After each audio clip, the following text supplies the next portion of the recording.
کیا آپ کو معلوم ہے کہ شیطان کیا کرتا ہے اور اللہ ہمیں کس طرح بولنے کا حکم دیتا ہے؟ اور قیامت کے دن جب انسانوں کو قبروں سے اٹھایا جائے گا تو وہ کیا کہتے ہوئے اٹھیں گے؟ دنیا اور برزخ کی مدت کو کتنا بتائیں گے؟ ان سوالوں کے جواب کو جاننے کے لیے اس ویڈیو کو آخر تک ضرور دیکھیں۔ اعوذ باللہ من الشیطان الرجیم، بسم اللہ الرحمن الرحیم، اللہم صلی علی محمد وآل محمد وعجل فرجہم۔ ناظرین محترم، السلام علیکم۔ تفسیر نور کے اس پروگرام میں ہم آپ کو خوش آمدید کہتے ہیں۔ ناظرین، پروردگار عالم کا لاکھ لاکھ شکر ہے کہ اس نے ہمیں یہ توفیق دی ہے کہ ہم کتاب الہی کو سمجھنے کی کوشش کر رہے ہیں اور اس پر عمل کرنے کی کوشش کر رہے ہیں۔ یہ تفسیر قرآن کا پروگرام یہ ہمارے لیے ایک بہترین ذریعہ ہے کہ ہم قرآن میں غور و فکر کر سکیں اور تدبر کر سکیں۔ تو آئیے اپنے پروگرام کو ہم آج آغاز کرتے ہیں۔ آج کے اس ایپیسوڈ میں ہم 4 آیتوں کی تفسیر کے ساتھ آپ کی خدمت میں دوبارہ حاضر ہوئے ہیں۔ تو آئیے آج کے اس ایپیسوڈ کی پہلی آیت کی تفسیر کو جاننے کے لیے آئیے چلتے ہیں پہلے اس کی تلاوت اور ترجمے کو غور سے سنتے ہیں۔ كتاب أنزلناه إليك مبارك ليدبروا آياته وليتذكر أولو الألباب بسم الله الرحمن الرحيم يوم يدعوكم فتستجيبون بحمده وتظنون إن لبثتم إلا قليلا۔ جس دن وہ تمہیں جبکہ تم قبروں میں ہوگے آواز دے گا تو تم اس کی حمد کرتے ہوئے جواب دو گے، اور تم گمان کرو گے کہ تم انتہائی کم وقت ہی دنیا یا برزخ میں ٹھہرے ہو۔ ابھی آپ نے اس نورانی آیت کی تلاوت اور ترجمے کو سماعت فرمایا۔ اب آئیے اس کے پیغام کو جاننے کی کوشش کرتے ہیں۔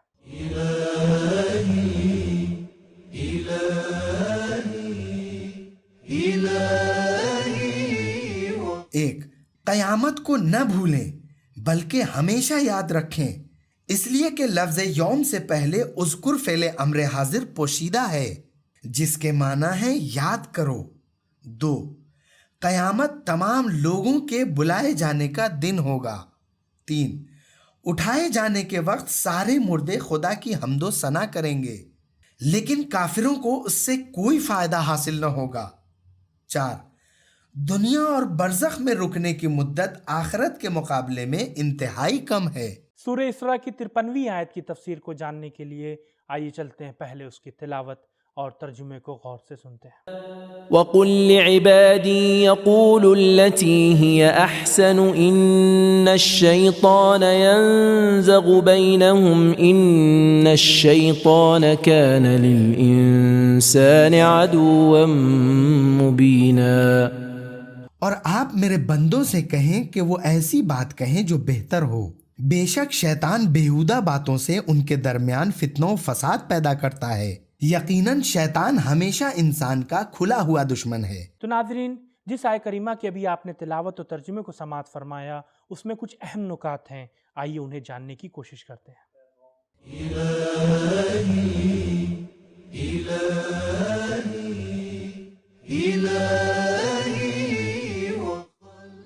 خداوند بہترین چیزوں کا خالق ہے، ہر چیز کو اچھے انداز سے بنایا۔ فَأَحْسَنَ صُوَرَكُمْ، اس نے تمہیں خوبصورت تصویر دی، اچھے سانچے میں انسان کو پیدا کیا۔ احسن الخالقین اللہ نے ہم سے بھی بہترین اور اچھی چیزوں کا مطالبہ کیا ہے۔ لِيَبْلُوَكُمْ أَيُّكُمْ أَحْسَنُ عَمَلًا، تاکہ تمہیں آزمائے کہ تم میں سے سب سے بہتر عمل کس کا ہے۔ احسن الخالقین ہم سے مطالبہ کرتا ہے کہ ہماری گفتگو احسن اور اچھی ہو۔ یقول التی ہی احسن، بہترین باتیں کریں۔ احسن الخالقین ہم سے یہ مطالبہ کرتا ہے کہ ہم احسن کلام یعنی بہترین بات کی پیروی کریں۔ فیتبعون احسنہ، وہ قول احسن کی اتباع کرتے ہیں۔ مسلمان کے ساتھ کفار کے برے رویے پر مسلمان کے ذہنوں میں جو سوالات اٹھتے تھے پروردگار عالم نے قل کے ساتھ ان کے جواب دیے ہیں۔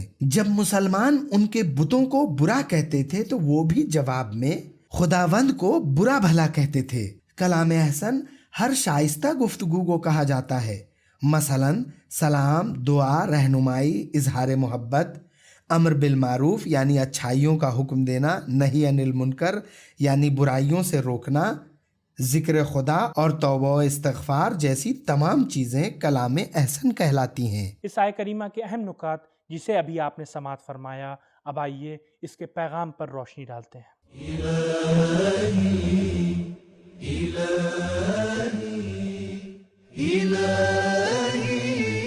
ایک، جو دوسروں کو اچھی گفتگو کی دعوت دے اس کے اندر پہلے ہی یہ صفت یعنی اچھی گفتگو کرنے والا ہونا چاہیے۔ دو، خوبصورت گفتگو سے محبت پیدا ہوتی ہے اور بیکار کی باتیں شیطانوں کے وسوسے کا ذریعہ ثابت ہوتی ہیں۔ اچھی گفتگو وسوسے کے ماحول کو ختم کر دیتی ہے۔ تین، عبودیت یعنی اللہ کے بندے ہونے کا ایک تقاضا یہ بھی ہے کہ انسان دوسروں سے اچھی گفتگو کرے۔ چار، لوگوں میں دشمنی پیدا کرنا ابلیسی عمل ہے اور جو ایسا کرتا ہے وہ شیطان کا دوست و ہمکار ہے۔ پانچ، شیطان ہمیشہ سے ہی انسان کا دشمن ہے اور وہ اس کی دشمنی میں ایک لمحہ بھی لاپرواہی نہیں کرتا۔ چھ، شیطان فتنہ پھیلانے اور انسان سے دشمنی کرنے میں بہت ہی سنجیدہ ہے۔ ناظرین، الحمدللہ اب تک ہم نے سورہ اسراء کی 53 آیتوں کی تفسیر کو جان لیا ہے۔ آئیے اس ایپیسوڈ کی اگلی آیت کی تفسیر کو جاننے کے لیے آئیے چلتے ہیں، پہلے اس کی تلاوت اور ترجمے کو سنتے ہیں۔ ربكم أعلم بكم إن يشأ يرحمكم أو إن يشأ يعذبكم وما أرسلناك عليهم وكيلا۔ تمہارا پروردگار تمہیں خوب جانتا ہے، اگر چاہے تو تم پر رحم کرے اور اگر چاہے تو تمہارے کردار کی وجہ سے تمہیں عذاب دے۔ ہم نے آپ کو ان پر داروغہ بنا کر نہیں بھیجا کہ انہیں ایمان لانے پر مجبور کریں۔ جس آیہ کریمہ کی تلاوت و ترجمے کو بھی آپ نے سماعت فرمایا، اب آئیے اس میں ایک اہم نکتہ ہے، اسے جاننے کی کوشش کرتے ہیں۔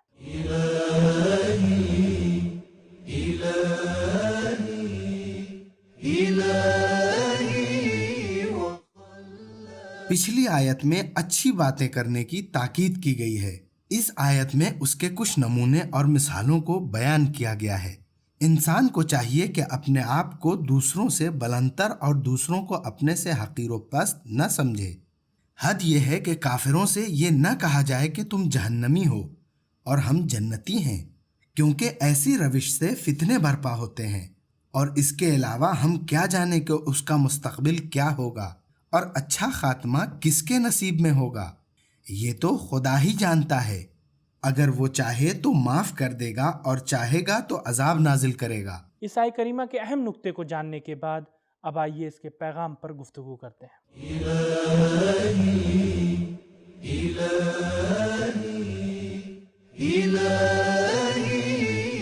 ایک، ہمیں اپنے ایمان پر مغرور نہیں ہونا چاہیے۔ دو، اللہ کے سارے افعال اور کام اس کے علم کی بنیاد پر ہوتے ہیں۔ تین، خدا کا علم اور اس کی رحمت و قہر کا تعلق اس کی ربوبیت اور رب ہونے کے تقاضوں میں سے ہے۔ چار، رحمت اور مہربانی کا تذکرہ قہر و عذاب سے پہلے کیا گیا ہے۔ پانچ، انسان کو امید اور خوف کے درمیان رہنا چاہیے، نہ ہی بالکل مطمئن کہ جنت تو میری ہی ہے اور نہ ہی بالکل مایوس کہ اب میری بخشش نہیں ہو سکتی۔ 6، انسان عقیدے کے انتخاب میں آزاد ہیں، انبیاء کو بھی مجبور کرنے کا اختیار حاصل نہیں ہے۔ 7، مبلغ دین کو چاہیے کہ وہ اپنے آپ کو لوگوں کا سرپرست اور وکیل تصور نہ کرے۔ دوستو، آپ کی زحمت کو تمام کرتے ہیں اور آج کے اس ایپیسوڈ کی آخری آیت کی تفسیر کو جاننے کے لیے آئیے چلتے ہیں، پہلے اس کی تلاوت اور ترجمے کو غور سے سنتے ہیں۔ وَرَبُّكَ أَعْلَمُ بِمَن فِي السَّمَاوَاتِ وَالْأَرْضِ وَلَقَدْ فَضَّلْنَا بَعْضَ النَّبِيِّينَ عَلَى بَعْضٍ وَآتَيْنَا دَاوُودَ زَبُورًا۔ آپ کا پروردگار آسمانوں اور زمین میں رہنے والوں کو بخوبی جانتا ہے، ہم نے بعض انبیاء کو بعض پر فضیلت دی ہے اور ہم نے داؤد کو زبور عطا کی۔ دوستو، اس آیہ کریمہ میں بھی کچھ اہم نکات پائے جاتے ہیں، آئیے انہیں جاننے کی کوشش کرتے ہیں۔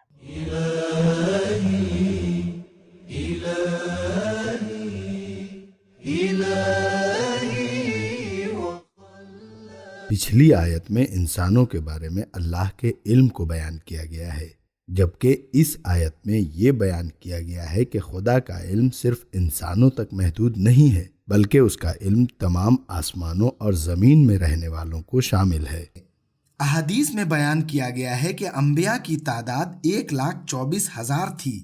ان میں سے کچھ انبیاء تمام لوگوں کے لیے مبعوث ہوئے تھے اور وہ آسمانی کتاب لے کر آئے تھے، لیکن کچھ انبیاء خاص علاقے اور قوم تک محدود تھے اور وہ بڑے انبیاء کے فرمان و حکم کے تحت اپنی ذمہ داریوں کو انجام دیا کرتے تھے۔ دوستو، ان اہم نکات کو جاننے کے بعد اب آئیے اس کے پیغام پر روشنی ڈالتے ہیں۔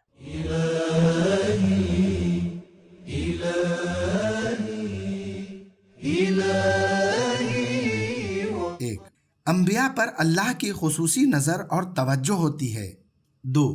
پورا جہان، سارا عالم اللہ کے سامنے ہے اور وہ ہر چیز سے آگاہ ہے اور ہر چیز کے بارے میں جانتا ہے۔ 3. آسمانوں میں بھی باشعور اور سمجھ رکھنے والی مخلوقات موجود ہیں۔ 4.